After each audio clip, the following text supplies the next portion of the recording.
Et ici, c'est l'horizon artificiel. On appelle ça aussi la boule. Ça permet de savoir si ton avion il monte, il descend, s'il tourne à droite, s'il tourne à gauche, s'il vole sur le dos. Des démonstrations, des explications, le carrefour des métiers défense et sécurité organisé par l'armée a sorti le matériel et les hommes qui œuvrent sur le terrain des opérations. Cockpit d'avion, tanks spécialisés dans les missions du désert ou encore démonstrations cynophiles.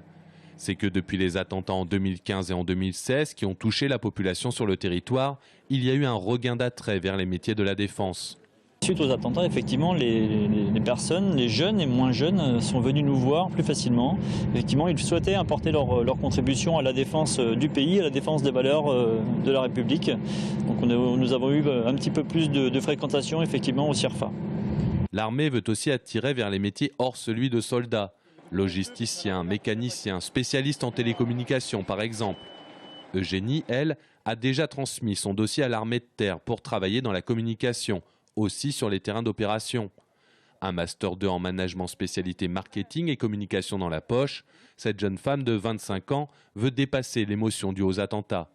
On va dire que ça l'a conforté, mais ça l'a pas non plus augmenté plus que ça. Mais c'est vrai que on peut pas nier que c'est ce genre d'événement confort dans l'idée de rentrer dans l'armée.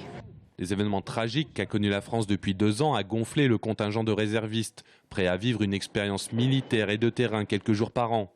Mais une carrière militaire, elle, ne peut être basée uniquement sur l'émotion.